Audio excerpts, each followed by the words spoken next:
The fundamental unit of life. आज हम इसमें देखेंगे कौन सी चीज है जो फंडामेंटल यूनिट है लाइफ की। जैसे एग्जामाइन करते हैं हम एक थिन स्लाइस ऑफ कॉर्क को अगर आपने एग्जामाइन किया या आप करते इस तरह से जैसे रॉबर्ट हुक ने किया था, तो रॉबर्ट हुक ने देखा था कि कॉर्क जो है वो असेंबल करता है स्ट्रक्चर ऑफ हनीकॉम्ब को। मतलब बिल्कुल हनीकॉम्ब जिस तरह से दिखता है वैसा स्ट्रक्चर जब आप माइक्रोस्कोप में कॉर्क को देखेंगे तो दिखेगा। उसमें बहुत सारे लिटिल कंपार्टमेंट देखने को मिले।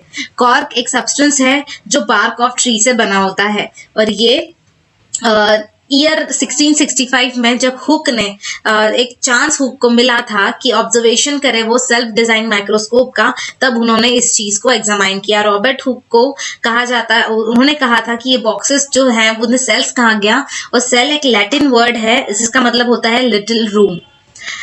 इसका मतलब ये है कि बहुत ही स्मॉल और इनसिग्निफिकेंट इंसिडेंस हुआ था उनके साथ में, पर ये बहुत इंपॉर्टेंट है हमारी हिस्ट्री ऑफ साइंस में कि ये फर्स्ट टाइम किसी ने इस चीज को ऑब्जर्व किया कि लिविंग थिंग जो है वो अपीयर होती है टू कंसिस्ट सेपरेट यूनिट, अलग अलग यूनिट से बनी हुई होती है। और ये यूज ऑफ वर्ड सेल जो है ये डिस्क्राइब करता है इन यूनिट्स को, और इसे आज तक बायोलॉजी में यूज किया जाता है। अब हम देखेंगे सेल्स के बारे में। सबसे पहला पॉइंट है हमारा, what are living organism made up of. Living organism किस चीज से बने होते हैं। एक्टिविटी 5.1 में हमें एक small piece of onion bulb लेना है। उसमें with the help of pair of forceps आपको उसे पील करना है, पील ऑफ करना है उसकी स्किन को, जिसे हम कह सकते हैं एपिडर्मिस को, फ्रॉम द कॉन्केव स्लाइड। मतलब जहां से कॉन्केव की तरह की जो साइड स्लाइड होती है वहां से, इनर लेयर जो होती है वहां से। और ये लेयर को आपको इमीडिएटली पुट करना है वॉच ग्लास के नीचे जिसमें वाटर हो, और ये प्रिवेंट करेगा पीलिंग के लिए, मतलब प्रिवेंट करना है पील को फोल्डेड होने से या ड्राई होने से, उसे बचाने के लिए हमें वाटर के अंदर रखना है उसे। और बाद में हम क्या करेंगे या इस पील के साथ क्या होगा, तो let us take glass slide. आपको एक ग्लास स्लाइड लेनी है और उस पर ड्रॉप ऑफ वाटर जो है उस पर एक पुट करना है, आपको डालना है और ट्रांसफर करना है एक स्मॉल पीस ऑफ पील को उस वॉच ग्लास से उस स्लाइड के ऊपर। एक बात को आपको ध्यान रखना है कि पील जो है वो परफेक्टली फ्लैट हो जानी चाहिए स्लाइड के ऊपर।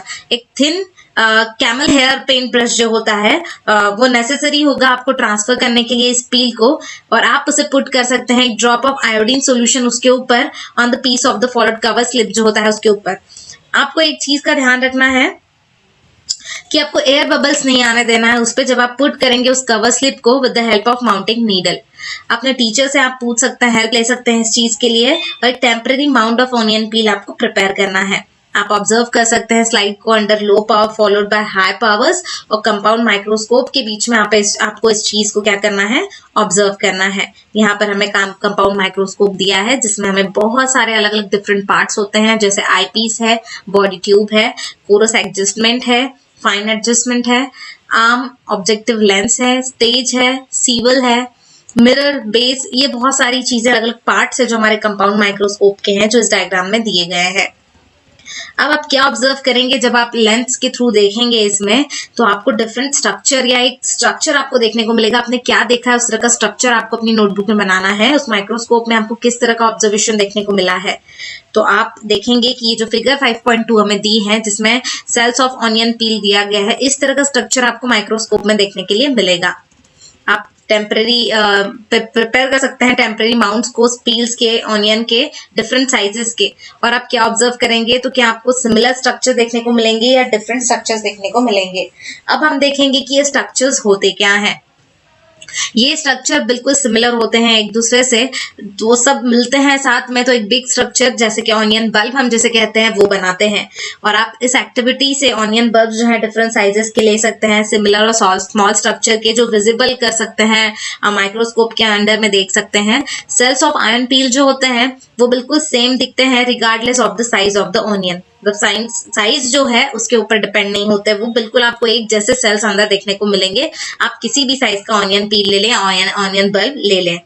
ये स्मॉल स्ट्रक्चर्स जो हैं वो आप देख सकते हैं बेसिक बिल्डिंग यूनिट्स होते हैं ऑनियन बल्ब के, और ये स्ट्रक्चर को सेल्स कहते हैं।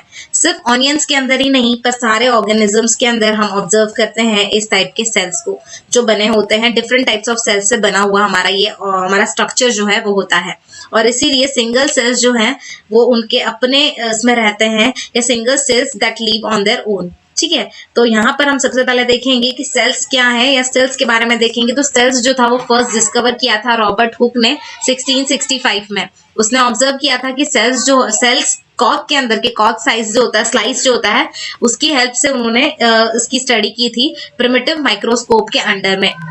ल्यूवेनहॉक 1674 में इम्प्रूव किया उन्होंने माइक्रोस्कोप को, डिस्कवर किया फ्री लिविंग सेल्स को जो पॉन्ड वाटर में देखने को मिलते हैं पहली बार।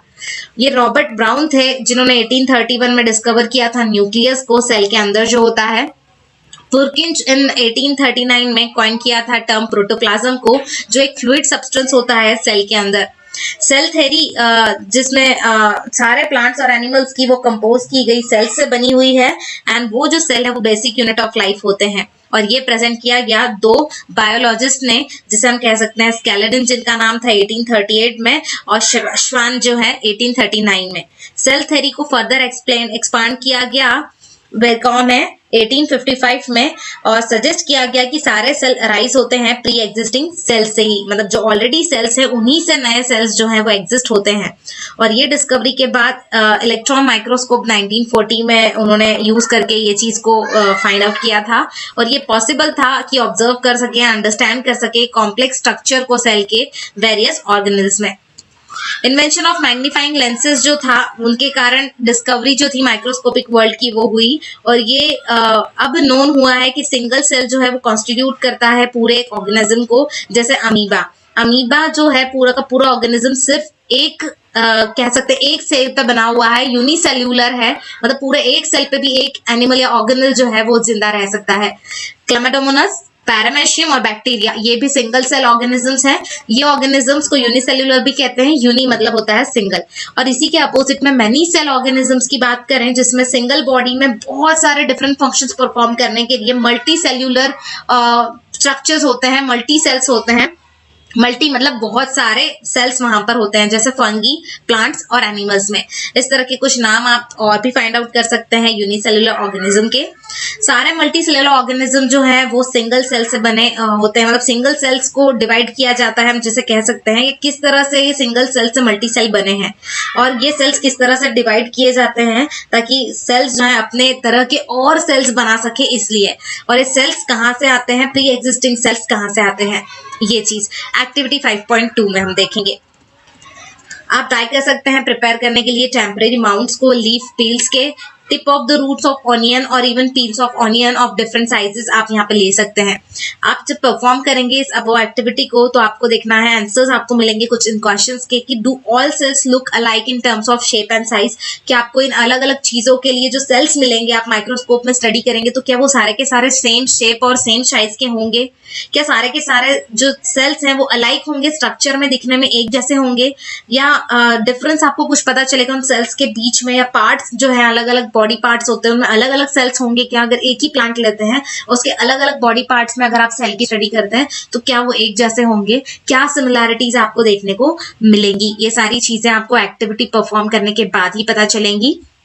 कुछ ऑर्गेनिजम्स जो हैं उनके अंदर सेल्स होते हैं डिफरेंट टाइप्स के, नीचे हमें पिक्चर्स दिए हुए हैं और ये डिपिक्ट करता है सम सेल्स को जो हमारी ह्यूमन बॉडी में प्रेजेंट होते हैं। स्मूथ मसल सेल्स बिल्कुल बारीक से आपको दिख रहा है जिसमें डायग्राम में इस तरह से होता है। ब्लड सेल्स बिल्कुल ऐसे बारीक बारीक डॉट्स जिसे हम कह सकते हैं, क्लॉट्स जो होते हैं उस तरह के दिखते हैं ब्लड सेल्स। नर्व सेल्स बिल्कुल नर्व्स की तरह, हमारी बॉडी के अंदर जो नर्व्स होती हैं इस तरह से, शायद वो प्रॉपरली प्रिंट नहीं हुआ है फ्रेंड्स यहाँ पर।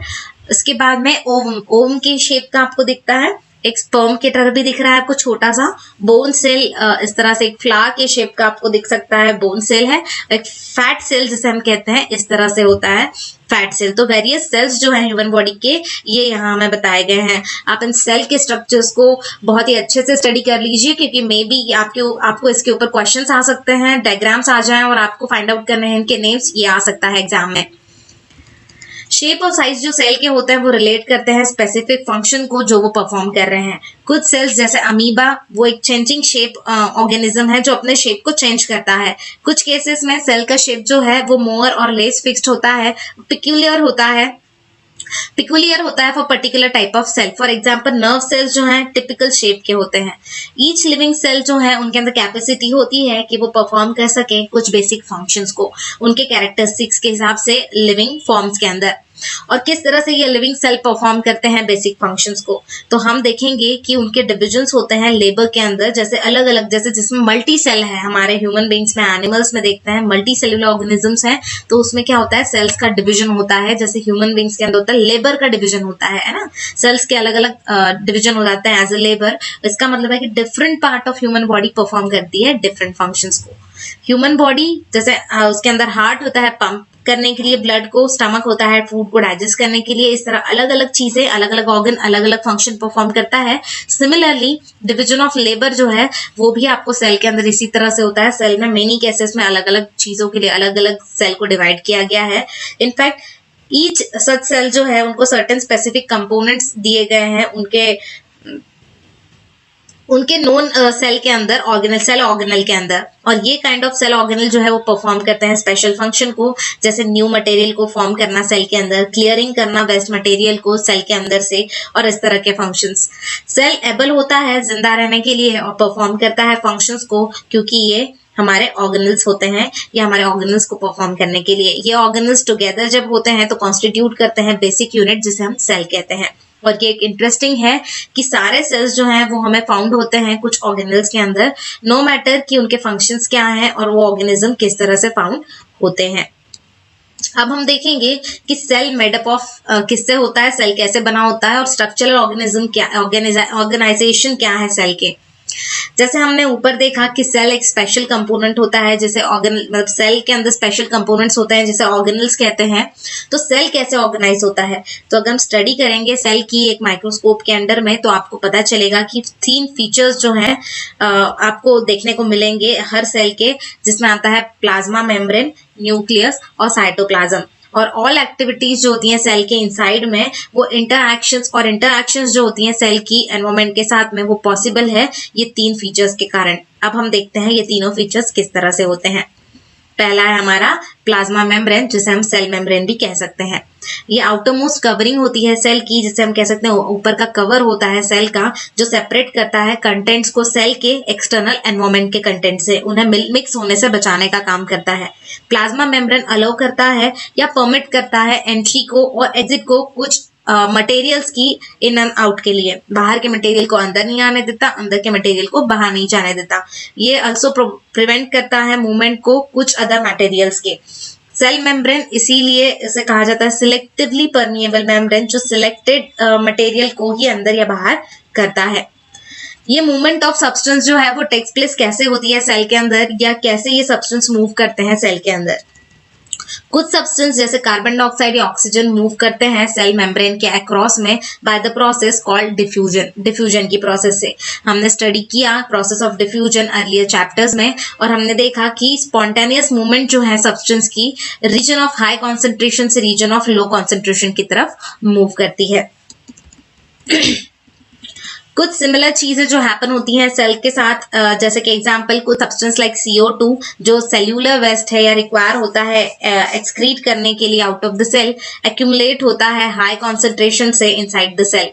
और सेल के अंदर सेल का जो एक्सटर्नल एनवायरनमेंट होता है, कॉन्सेंट्रेशन ऑफ CO2 ये लो होता है as compare to inside the cell, है ना। सेल में अगर कंपेयर करें तो एक्सटर्नल में जो CO2 होता है वो ज्यादा होता है एज कम्पेयर टू इंटरनल। और as soon as the difference concentration of CO2 inside and outside the cell, CO2 move करता है out of the cell from the region of high concentration to the region of low concentration. Cell के बाहर से वो अंदर की तरफ आने की कोशिश करता है ताकि वो अपनी इस लेवल को बैलेंस कर पाए डिफ्यूजन की प्रोसेस के थ्रू। सिमिलरली O2 का एग्जांपल लें तो ऑक्सीजन एंटर करता है सेल के अंदर by the process of diffusion, जब लेवल और कॉन्सेंट्रेशन ऑफ O2 जो है इनसाइड द सेल डिक्रीज हो जाता है। अगर अंदर डिक्रीज हो जाता है तो बाहर से वो उस चीज को बैलेंस करने के लिए या थोड़ा इंक्रीज करने के लिए डिफ्यूजन की प्रोसेस से उस चीज को अंदर की तरफ ट्रांसफर करता है। तो डिफ्यूजन जो है बहुत ही इंपॉर्टेंट रोल प्ले करता है गैसियस एक्सचेंज में between cell as well as the cell and its external environment. Water obey करता है लॉ ऑफ डिफ्यूजन को। मूवमेंट ऑफ वाटर मॉलिक्यूल्स जो है सिलेक्टिवली परमिएबल मेम्ब्रेन के थ्रू, उसे हम कहते हैं ऑस्मोसिस। और movement of water across the plasma membrane ये अफेक्टेड होती है कुछ अमाउंट ऑफ सब्सटेंस से जो डिसॉल्व होते हैं वाटर के अंदर। इसीलिए ऑस्मोसिस जो है एक पैसेज है वाटर का, जिसमें हाई रीजन जो है मतलब रीजन ऑफ हाई कॉन्सेंट्रेशन से सेमी परमेबल मेम्ब्रेन तक, सेमी परमेबल मेम्ब्रेन के रीजन ऑफ लो कॉन्सेंट्रेशन तक वो जाने का काम करता है या वाटर पहुंचाने का काम करता है। क्या होगा अगर हम पुट करेंगे एक एनिमल सेल को और प्लांट सेल को एक सॉल्यूशन ऑफ शुगर या सॉल्ट वाटर के अंदर? तो ये जो तीन चीजें हमें देखने को मिली है ये हो सकती हैं कि अगर मीडियम सराउंडिंग जो है सेल का वो हायर वाटर कंसंट्रेशन वाला होगा देन द सेल, तो मीनिंग इसका मतलब ये है कि आउटसाइड सॉल्यूशन जो है बहुत ही डाइल्यूट होगा और cell will gain the water by osmosis, है ना। सेल लेने की कोशिश करेगा ऑस्मोसिस के थ्रू, वाटर को अपने अंदर लेने की कोशिश करेगा और ऐसे सॉल्यूशन को हम हाइपोटोनिक सॉल्यूशन कहते हैं। वाटर मॉलिक्यूल फ्री है पास करने के लिए across the cell membrane in both direction, है ना। वाटर की जहां पर रिक्वायरमेंट कम है या ज्यादा है, मतलब जहां पर हाई कॉन्सेंट्रेशन है, वो वाटर हमेशा सोचेगा कि वो लो की तरफ जाए और उस चीज को बैलेंस कर दे। तो वाटर जो है दोनों डायरेक्शन में काम करने के लिए तैयार रहता है, पर मोर वाटर जो है वो सेल की तरफ आता है जहां पर मतलब more water will came into the cell then will leave, है ना, then will leave. The net overall result जो होता है वाटर का वो एंटर करता है सेल के अंदर और सेल स्लाइटली हमें कह सकते हैं लाइकली स्वेल अप हो जाता है या मोटा हो जाता है, जैसे हम कह सकते हैं सूजने जैसा हो जाता है, क्योंकि उसके अंदर वाटर का लेवल बढ़ जाता है। अगर मीडियम जो है एग्जैक्टली सेम होगा वाटर कॉन्सेंट्रेशन का एज अ सेल, तो there will be no net movement, है ना। अगर बाहर और अंदर दोनों तरफ सेम वाटर है तो वाटर क्यों मूव करेगा कहीं भी? वाटर की लेवल जो है बैलेंस्ड है दोनों तरफ, तो वाटर कहीं भी मूव नहीं करेगा, तो वहां पर नेट मूवमेंट कैसा हो जाएगा? जीरो हो जाएगा। और ऐसे सोल्यूशन को हम आइसोटोनिक सोल्यूशन कहते हैं। बाहर और अंदर दोनों सेम वाटर है। Water crosses the cell membrane in both direction but the amount is going the same but amount going out, है ना। पर अगर वाटर जो है क्रॉस करता है सेल मेम्ब्रेन को बोथ डायरेक्शन में, तो amount going is the same, amount जितनी भी होगी वो सेम होगी। So no overall movement of water वहां पर होगा, तो वाटर कैसा दिखेगा आपको? वैसा का वैसे ही रहेगा और आपको सेल का साइज में भी कोई चेंज नहीं दिखेगा। अगर मीडियम लोअर कॉन्सेंट्रेशन वाला है वाटर का एज कम्पेयर टू सेल, मतलब बाहर का वाटर कम है, सेल के अंदर वाटर ज्यादा है, तो सेल क्या करेगा? सेल के अंदर का वाटर को बाहर की तरफ मूव करेगा क्योंकि उसे बैलेंस करना है। और जब वो उसे मूव करेगा, इसे कहते हैं हाइपरटोनिक सोल्यूशन। मतलब सेल हाइपर हो गया ना, तो उसे वो कम करना है अपना, तो हाइपरटोनिक सोल्यूशन होगा वो वाला। और यहाँ वाटर क्या होगा? सेल को क्रॉस करेगा, सेल की मेम्ब्रेन को क्रॉस करके बाहर की तरफ आएगा, इसलिए आप क्या होगा? सेल की साइज में श्रिंकनेस दिखेगी या थोड़ा सा दबा हुआ सेल आपको देखने को मिलेगा। तो इस तरह से ऑस्मोसिस एक स्पेशल केस है डिफ्यूजन का, जिसमें हम सिलेक्टिवली परमेबल मेम्ब्रेन का यूज करते हैं। अब हम देखेंगे फॉलोइंग एक्टिविटी को। ऑस्मोसिस एग के साथ अगर देखें तो remove the shell of an egg by dissolving it in dilute hydrochloric acid. और शेल जो है मोस्टली कैल्शियम कार्बोनेट का होता है। एक थिन आउटर स्किन जो है एनक्लोज की जाती है, एनक्लोज होती है एग के ऊपर। अब आप उस एग को प्योर वाटर के अंदर डालना है, ऑब्जर्व करना है 5 मिनट तक। आप क्या ऑब्जर्व करेंगे? तो एग स्वेल हो जाएगा क्योंकि वाटर क्या हो रहा है, उसके अंदर ऑस्मोसिस की प्रोसेस से भरने लगा है, उसके अंदर जाने लगा है। इसी तरह प्लेस कीजिए डी शेल्ड एग को कॉन्सेंट्रेटेड सॉल्ट सॉल्यूशन के अंदर और उसे ऑब्जर्व कीजिए 5 मिनट तक। अब आपको देखने को मिलेगा कि एग क्या हो रहा है? श्रिंक हो रहा है। क्यों? क्योंकि यहाँ पर वाटर क्या हो रहा है? एग से बाहर की तरफ पास हो रहा है, तो बाहर की तरफ जाएगा तो एग श्रिंक होते हुए दिखेगा। We can also try similar activity with dry resins या apricots। resins मतलब आप किशमिश जिसे हम कहते हैं, वो या apricots के साथ भी आप इसे ट्राई कर सकते हैं। एक्टिविटी एक और हमें दी है जिसमें हमें ड्राइड रेजिन्स या एप्रिकॉट्स लेना है एक प्लेन वाटर के अंदर, उसे लीव करना है कुछ समय के लिए, फिर प्लेस करना है उन्हें कॉन्सेंट्रेटेड सॉल्यूशन ऑफ शुगर या सॉल्ट के अंदर। अब आप क्या ऑब्जर्व करेंगे? तो each grain of water swell होगा जब वो प्योर वाटर के अंदर आप प्लेस करेंगे, और अगर आप उसे प्लेस करेंगे कॉन्सेंट्रेशन में, कॉन्सेंट्रेटेड सॉल्यूशन में, तो ये लूज करेगा वाटर को और श्रिंक होते हुए दिखेगा। यूनिसेल्युलर फ्रेश वाटर ऑर्गेनिज्म जो होते हैं या मोस्ट प्लांट सेल्स जो होते हैं, वो गेन करते हैं वाटर को ऑस्मोसिस के थ्रू। Absorption of water by plants roots, ये एग्जांपल है ऑस्मोसिस का। और इसीलिए डिफ्यूजन एक इम्पॉर्टेंट है एक्सचेंज ऑफ गैसेस के लिए और वाटर के लिए in life of a cell. इसके एडिशन में अगर हम देखें तो सेल ऑब्टेन करता है न्यूट्रिशन को from the environment. Different molecules move करते हैं in and out of the cell through the type of transport जो रिक्वायरिंग होता है यूज, मतलब transport requiring use of energy in the form of ATP. ATP के form में वो transport requiring use of energy लेता है और उसको फॉर्म करता है, या डिफरेंट मॉलिक्यूल्स जो है मूव करने का काम करता है। प्लाज्मा मेम्ब्रेन एक फ्लेक्सिबल होता है और मेडअप ऑफ होता है ऑर्गेनिक मॉलिक्यूल से, जिसे लिपिड्स या प्रोटीन्स भी कहते हैं, और इसीलिए हम ऑब्जर्व कर सकते हैं स्ट्रक्चर ऑफ प्लाज्मा मेम्ब्रेन को only through electron microscope. Flexibility of the cell membrane जो है वो इनेबल करती है सेल को एनगल्फ करने के लिए फूड को और अदर मटेरियल को एक्सटर्नल एनवायरनमेंट से। एनगल्फ करना मतलब खाना जिसे कह सकते हैं, बॉडी के अंदर लेना। ऐसी प्रोसेस जो है इन्हें हम एंडोसाइटोसिस कहते हैं, और अमीबा एक्वायर करता है उसके फूड को इस प्रोसेस के थ्रू, एंडोसाइटोसिस के थ्रू। एक और एक्टिविटी है जिसमें हमें इलेक्ट्रॉन माइक्रोस्कोप से इलेक्ट्रॉन माइक्रोस्कोप जो रिसोर्सेस है स्कूल लाइब्रेरी में आपको देखने को मिलेगा, इंटरनेट पे आपको अपने टीचर्स के साथ डिस्कस करना है कि इससे क्या फायदे हो सकते हैं, ये माइक्रोस्कोप से क्या हमें देखने को मिल सकता है। अब हम देखेंगे cell wall. Plant cells in addition देखें तो plasma membrane another rigid outer covering होता है जिसे हम सेल वॉल कहते हैं। सेल वॉल लाई होता है outside the plasma membrane, plasma membrane के भी बाहर का कवरिंग होता है ये। प्लांट सेल वॉल जो है मेनली कंपोज होता है सेल्यूलोज से। सेल्यूलोज एक कॉम्प्लेक्स सब्सटेंस है और प्रोवाइड करता है स्ट्रक्चरल स्ट्रेंथ प्लांट को। जब लिविंग प्लांट सेल लूज करता है वाटर को ऑस्मोसिस के थ्रू, तो उसका श्रिंकेज हो जाता है और कंट्रैक्शन हो जाता है कंटेंट्स का उसके सेल के away from the cell wall, और ये फिनोमेनॉन को हम कहते हैं प्लास्मोलाइसिस। और हम ऑब्जर्व कर सकते हैं फिनोमेनॉन को फॉलोइंग एक्टिविटी को परफॉर्म करके।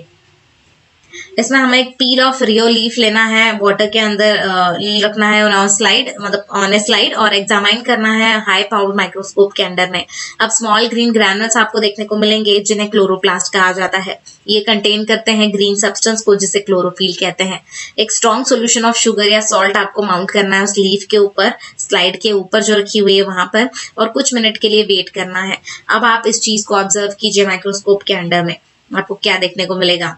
अब उसके बाद में आप प्लेस कीजिए रियो लीव्स को बॉइलिंग वाटर के अंदर कुछ मिनट्स के लिए, ये किल कर देगा सारे के सारे सेल्स को। अब फिर आप उसे माउंट कीजिए उस लीफ को स्लाइड के ऊपर, ऑब्जर्व कीजिए उसे माइक्रोस्कोप के अंडर में। अब उसे फिर से उठाकर आपको स्ट्रॉन्ग सोल्यूशन ऑफ शुगर या सॉल्ट के अंदर माउंट करना है उस लीफ को, कुछ मिनट के लिए वेट करना है और ऑब्जर्व करना है फिर से। अब आपको क्या देखने को मिलेगा, क्या प्लास्मोलाइसिस ऑकर होगा वहां पर।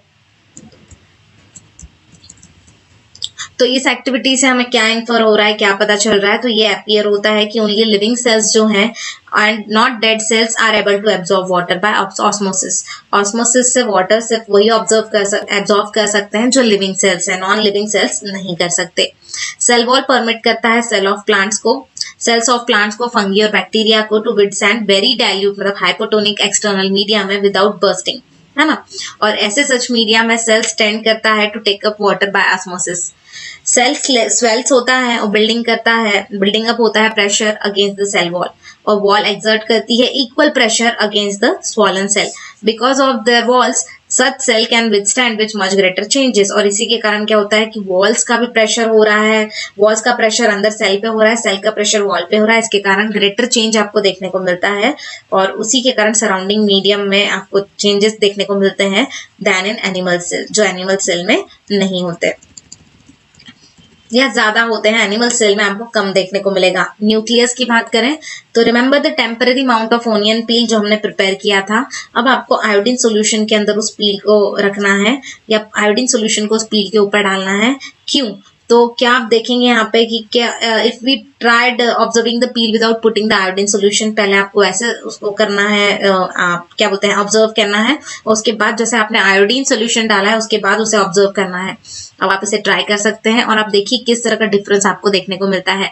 जब आप पुट करेंगे आयोडीन सॉल्यूशन उस पील के ऊपर तो क्या वो इवनली कलर्ड आपको देखने को मिलेंगे, सारे के सारे जो सेल्स हैं वो एक जैसे दिखने को मिलेंगे।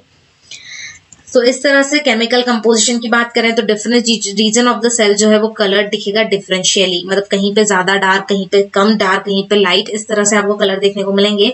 कुछ रीजन आपको अपीयर होगा डार्कर, कुछ रीजन बहुत ही लाइटर होगा। और अपार्ट फ्रॉम आयोडीन सोल्यूशन आप सैफरानिन सोल्यूशन को भी यूज कर सकते हैं, मिथिलीन ब्लू सोल्यूशन जो होता है to stain the cells, cell को स्टेन देने के लिए या धब्बे जिसे हम कहते हैं दागों के ये होने के लिए आप यूज कर सकते हैं।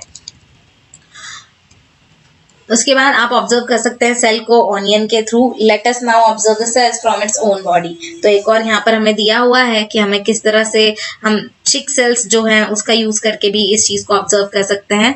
आपको एक ग्लास स्लाइड लेनी है जिस पे ड्रॉप ऑफ वाटर आपको उस पे रखना है और आइसक्रीम स्पून से जेंटली स्क्रैप करना है आपके सरफेस को, चिक के सरफेस को अंदर की तरफ से। क्या एनी मटेरियल आपको देखने को मिलेगा स्टक होगा उस स्पून पे, और ये जो नीडल के थ्रू आपको इसको क्या करना है, ट्रांसफर करना है इस मटेरियल को, इवनली स्प्रेड करना है आपको उस ग्लास स्लाइड के ऊपर। और अब आपको देखने को, to colour the material we can put a drop of methylene. अब आपने जो चिक सेल निकाला है वो शायद कलर ना हो उसको, तो वो इजीली आप देख नहीं पाएंगे, तो उसे कलर करने के लिए आप मिथिलिन ब्लू सोल्यूशन उसके ऊपर एक ड्रॉप डाल दीजिए। अब आपको मटेरियल जो है इजीली ऑब्जर्व करने के लिए रेडी होगा। अब आप उसे माइक्रोस्कोप के अंडर में ऑब्जर्व कर सकते हैं, पर हाँ एक बात याद रखें कि उसके ऊपर कवर स्लिप लगाना ना भूलें। अब आप क्या ऑब्जर्व करेंगे, क्या सेल्स होंगे, सेल्स के शेप्स कैसे होंगे, आप इसे अपने ऑब्जर्वेशन शीट पे लिख सकते हैं। क्या आपको कोई डार्कली कलर्ड या स्पेरिकल या ओवल शेप या डॉट लाइक स्ट्रक्चर्स देखने को मिलेंगे सेंटर ऑफ ईच सेल में, और ये स्ट्रक्चर्स जो हैं उन्हें न्यूक्लियस कहा जाता है। और ये सिमिलर स्ट्रक्चर्स होते हैं जैसे ऑनियन सेल के होते हैं, ये आपको इस एक्टिविटी को परफॉर्म करने के बाद पता चलेगा। न्यूक्लियस जो है एक डबल लेयर्ड कवरिंग होता है जिसे न्यूक्लियर मेम्ब्रेन कहते हैं। न्यूक्लियस के ऊपर डबल लेयर्ड कवरिंग होता है न्यूक्लियर मेम्ब्रेन का। न्यूक्लियर मेम्ब्रेन के अंदर पोर्स होते हैं जो अलाउ करते हैं ट्रांसफर ऑफ मटेरियल को इनसाइड से आउटसाइड की तरफ, और टू द साइटोप्लाज्म जिसे हम कह सकते हैं, जैसे 5.2.4 में हमने देखा था, हम देखेंगे। न्यूक्लियस कंटेन करता है क्रोमोसोम्स को जो विजिबल होते हैं रॉड शेप लाइक स्ट्रक्चर में only when the cell is about to divide, जब सेल डिवाइड होने वाला होगा तब। क्रोमोसोम कंटेन करता है इंफॉर्मेशन को for inheritance of feature from parent to next generation में आने के लिए in the form of DNA. This is deoxyribonucleic acid molecules के फॉर्म में। क्रोमोसोम्स जो हैं वो कंपोज किए जाते हैं डीएनए के थ्रू और प्रोटीन के थ्रू। डीएनए मॉलिक्यूल्स कंटेन करता है इंफॉर्मेशन जो नेसेसरी होती है कंस्ट्रक्टिंग ऑर्गेनाइजिंग करने के लिए सेल्स को। फंक्शनल सेगमेंट्स ऑफ डीएनए जो हैं जिन्हें हम जीन्स कहते हैं, और सेल के अंदर जो डिवाइड नहीं होते हैं ये डीएनए प्रेजेंट होते हैं as a part of chromatin material में। क्रोमेटिन मटेरियल जो है विजिबल होता है और एंटेंगल मास उसके अंदर होता है, विजिबल होता है एंटेंगल मास की तरह एक थ्रेड के जैसे, बहुत ही गुच्छा जिसे हम कहते हैं, धागे का गुच्छा, इस तरह से वो दिखता है उसका स्ट्रक्चर। जब भी सेल जो है डिवाइड होने वाला होता है ये क्रोमेटिन मटेरियल ऑर्गेनाइज हो जाता है क्रोमोसोम्स के अंदर। न्यूक्लियस प्ले करता है एक सेंट्रल रोल सेल्यूलर रिप्रोडक्शन में, और ये प्रोसेस जिसमें सिंगल सेल डिवाइड होता है और फॉर्म होते हैं 2 न्यू सेल्स, इसे हम, यही वाला प्रोसेस होता है जिसमें सेल डिवाइड होता है, और ये प्ले करता है क्रूशियल पार्ट को along with the environment in determining the way of cell will develop, किस तरह का सेल डेवलप होगा और किस टाइप का फॉर्म एग्जिबिट होगा वहां पे मैच्योरिटी के लिए, by directing the chemical activity of the cell. कुछ ऑर्गेनिज्म में जैसे बैक्टीरिया, न्यूक्लियर रीजन जो होता है सेल का वो पुअरली डिफाइन होता है क्योंकि वहां पर एब्सेंस होता है, एब्सेंस ही होती है न्यूक्लियर मेम्ब्रेन की। और ऐसे अनडिफाइंड न्यूक्लियर रीजन कंटेन करते हैं ओनली न्यूक्लिक एसिड्स जिसे हम न्यूक्लॉइड भी कहते हैं। और ऐसे ऑर्गेनिज्म जिसके अंदर सेल्स की लैकिंग होती है न्यूक्लियर मेम्ब्रेन की, ऐसे सेल्स जिसके अंदर लैक होती है न्यूक्लियर मेम्ब्रेन, उन्हें प्रोकैरियोट्स कहते हैं। प्रिमिटिव या प्राइमरी कैरियोट मतलब न्यूक्लियस। ऑर्गेनिज्म जिसमें सेल्स जो है न्यूक्लियर मेम्ब्रेन होते हैं, ज्यादा होते हैं, न्यूक्लियर मेम्ब्रेन होती है उसे यूकैरियोटिक्स कहते हैं, जिसमें नहीं होती उसे हमें प्रोकैरियोटिक कहते हैं, कैरोटिक कहते हैं। प्रोकैरियोटिक सेल जो है ये लैक होते हैं most of the other cytoplasmic organelles से भी जो प्रेजेंट होते हैं यूकैरियोटिक सेल में। बहुत सारे फंक्शंस जो हैं ऐसे ऑर्गेनेल्स के ये परफॉर्म किए जाते हैं poorly organised part of the cytoplasm से।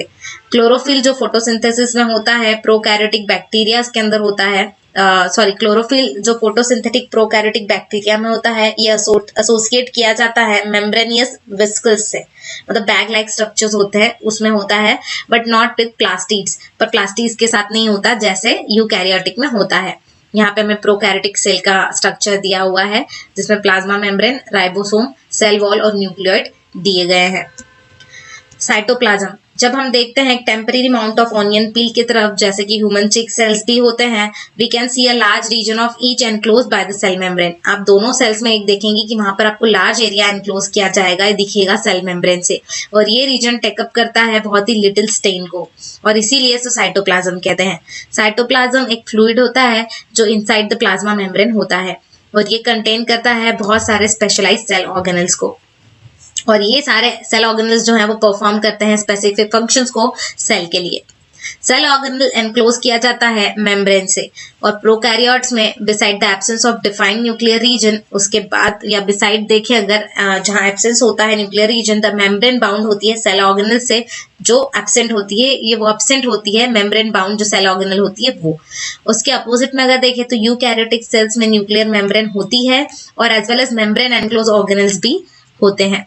सिग्निफिकेंस ऑफ मेम्ब्रेन्स की बात करें तो ये इलस्ट्रेट किया जाता है एग्जांपल ऑफ वायरसेस से। वायरसेस लैक करते हैं कोई भी मेम्ब्रेन्स को, और इसीलिए शो नहीं करते वो कैरेक्टरिस्टिक्स लाइफ की until they enter the living body. मतलब वायरसेस जब तक हमारी लिविंग बॉडी में ना आए वो मूवमेंट या लिविंग जो भी चीजें हैं वो शो नहीं करते, लाइफ कैरेक्टरिस्टिक्स शो नहीं करते। जब उनको कोई बॉडी मिल जाती है वायरसेस को, तब वो उनकी कैरेक्टरिस्टिक्स ऑफ लाइफ को शो करते हैं और यूज करते हैं उनके सेल मशीनरी को और ज्यादा मल्टीप्लाई करने के लिए। यहाँ में डिफरेंस दिया हुआ है प्रोकैरियोटिक और यूकैरियोटिक सेल का, जिसमें साइज दी है जनरली स्मॉल होती है, यहाँ जनरली लार्ज होती है। न्यूक्लियर रीजन, यहाँ पर न्यूक्लियर रीजन वेल डिफाइंड होता है, वहां पर नहीं होता। क्रोमोसोम सिंगल होते हैं, यहाँ मोर देन 1 क्रोमोसोम होते हैं। मेम्ब्रेन बाउंड करता है सेल ऑर्गेनल से, एब्सेंट होता है, और यहाँ पर membrane bound cell organelle present होते हैं। सेल ऑर्गेनल की बात करें तो every cell has a membrane, सारे सेल्स के पास मेम्ब्रेन होता है ताकि वो अपने आप को या ओन कंटेंट्स को सेपरेट रख सकें एक्सटर्नल एनवायरनमेंट से। लार्ज और कॉम्प्लेक्स सेल्स जो होते हैं including cells from multicellular organism, इनको लॉट ऑफ केमिकल एक्टिविटीज की जरूरत पड़ती है ताकि वो कॉम्प्लिकेटेड स्ट्रक्चर और फंक्शंस को इजीली सपोर्ट कर सके। और इस तरह की एक्टिविटीज को शुरू रखने के लिए, जारी रखने के लिए डिफरेंट काइंड ऑफ सेपरेट जो है एक दूसरे से उन्हें रखना जरूरी होता है। और ये सेल्स जो होते हैं ये यूज किए जाते हैं मेम्ब्रेन बाउंड लिटिल स्ट्रक्चर या ऑर्गेनल्स जिसे हम कहते हैं, उनके अंदर वो ऑर्गेनल्स को रखते हैं। और ये वन ऑफ द फीचर है यूकैरियोटिक सेल का कि वो डिस्टिंग्विश होते हैं प्रोकैरियोटिक सेल से। कुछ इनमें से ऑर्गेनल्स जो है वो विजिबल होते हैं तभी जब इलेक्ट्रॉनिक माइक्रोस्कोप में हम उसे देखते हैं, इलेक्ट्रॉन माइक्रोस्कोप में दिखते हैं। जैसे हमने देखा न्यूक्लियस के बारे में प्रीवियस सेक्शन में, कुछ इंपॉर्टेंट एग्जांपल सेल ऑर्गेनल्स के हैं जो डिस्कस करेंगे हम अब, कि endoplasmic reticulum, Golgi apparatus, lysosome, mitochondria, plastids और वैक्यूल्स, ये सारी चीजें क्या हैं तो कुछ ऑर्गेनल्स हैं ये, और ये इंपॉर्टेंट है बिकॉज ये कैरी आउट करते हैं बहुत सारे क्रूशियल फंक्शंस को सेल के अंदर के। पहला हम देखेंगे endoplasmic reticulum ER. Endoplasmic reticulum एक लार्ज नेटवर्क होता है मेम्ब्रेन बाउंड ट्यूब्स का और शीट्स का, और ये बिल्कुल लॉन्ग ट्यूबल्स की तरह दिखता है, ये राउंड या ऑब्लॉन्ग बैग्स की तरह दिखता है जिसे हम विस्कल्स कहते हैं। ईआर मेम्ब्रेन सिमिलर होता है स्ट्रक्चर में प्लाज्मा मेम्ब्रेन की तरह, और 2 टाइप्स के ईआर होते हैं, रफ एंडोप्लाज्मिक रेटिकुलम जिसे आरईआर कहते हैं और स्मूथ एंडोप्लाज्मिक रेटिकुलम जिसे एसईआर कहते हैं। आरईआर बिल्कुल दिखता है rough under the microscope because इसके अंदर की जो पार्टिकल्स हैं वो राइबोसोम्स होते हैं, वो अटैच किए जाते हैं उसकी सरफेस से।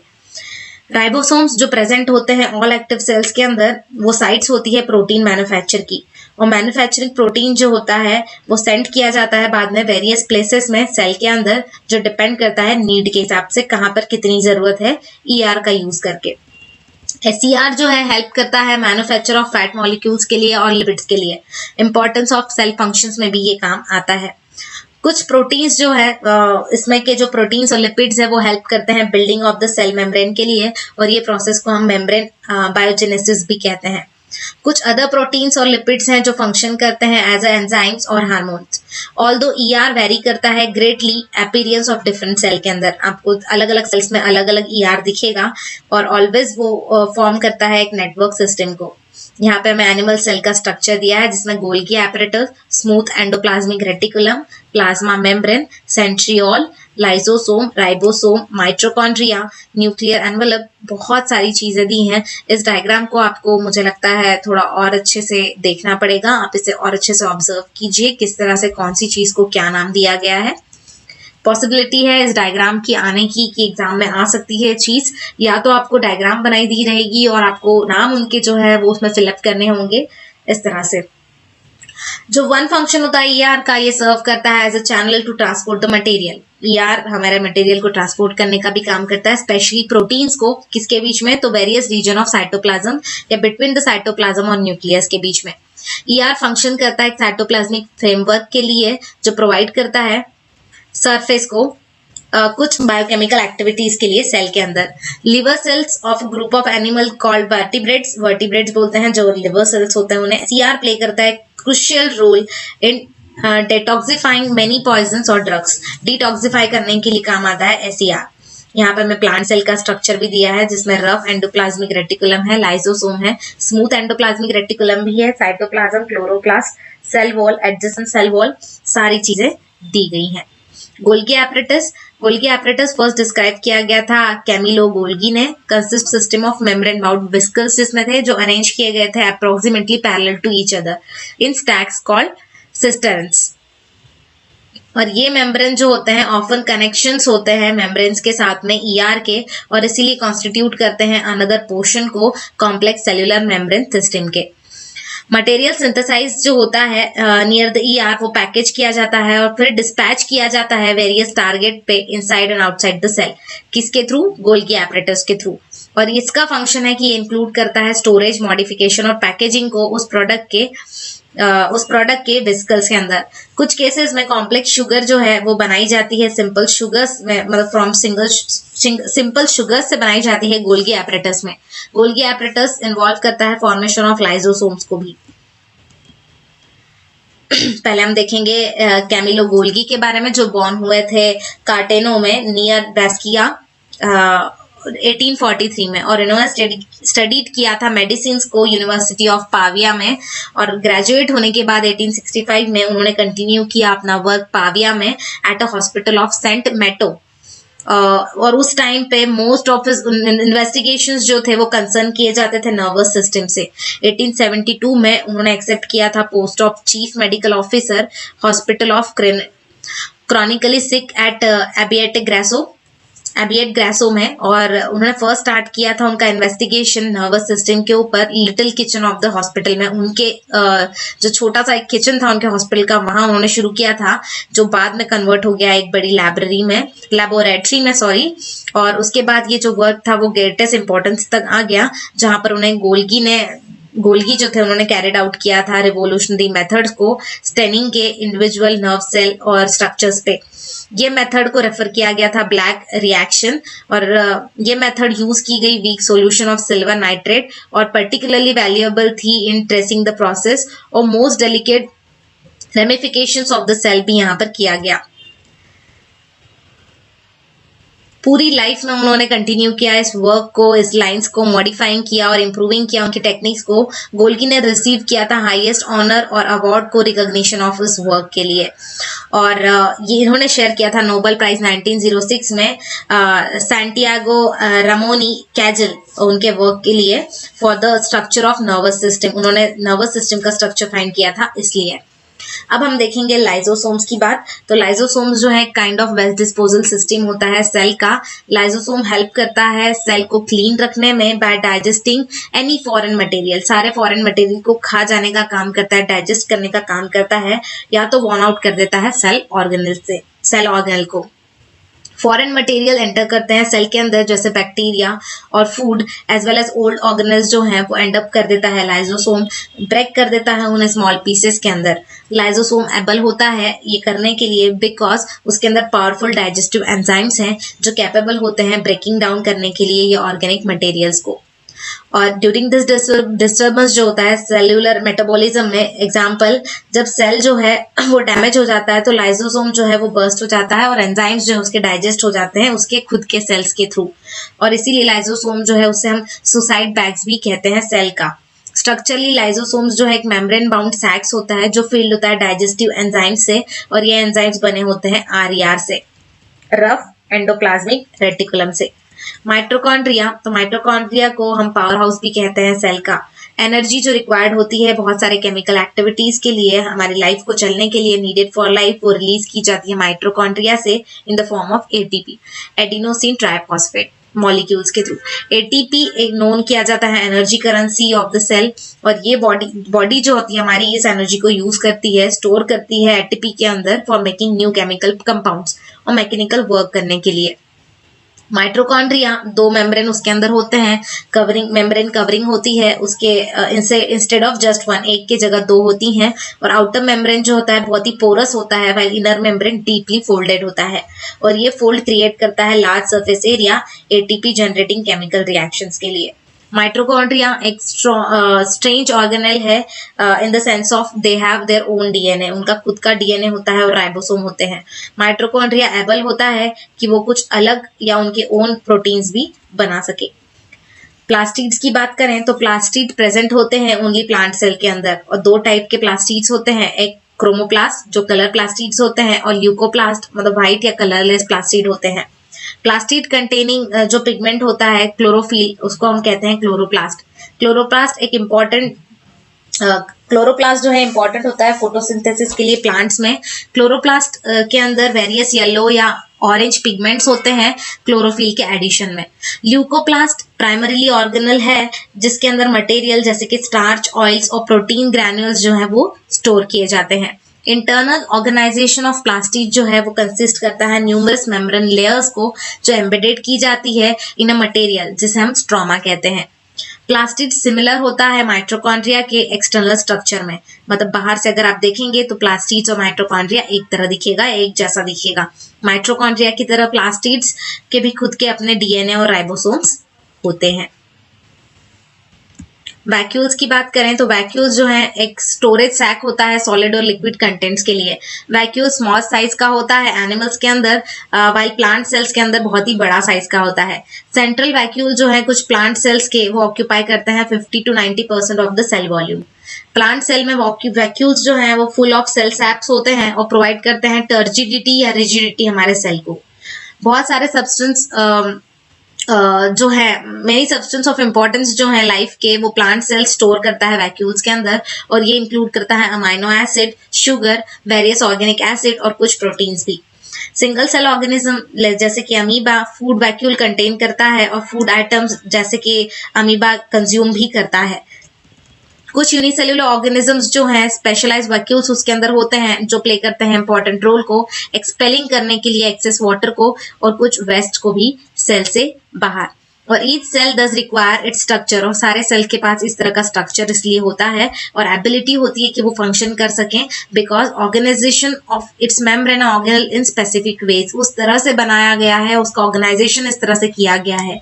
सेल इसीलिए एक बेसिक स्ट्रक्चरल ऑर्गेनिज्म है, ऑर्गेनाइजेशन है और ये हेल्प करता है सेल्स को to perform functions like respiration, obtaining nutrition और clearing the waste material और forming new protein। और इसीलिए सेल जो है वो फंडामेंटल स्ट्रक्चरल यूनिट है लिविंग ऑर्गेनिज्म का और इसीलिए इसे हम basic functional unit of life भी कहते हैं। इसी तरह से हमारे चैप्टर का एंड हुआ है हमारे चैप्टर के नाम से द बेसिक और the fundamental unit of life. और ये सारे टॉपिक्स हमने आज इस चैप्टर में कवर किए हैं फ्रेंड्स।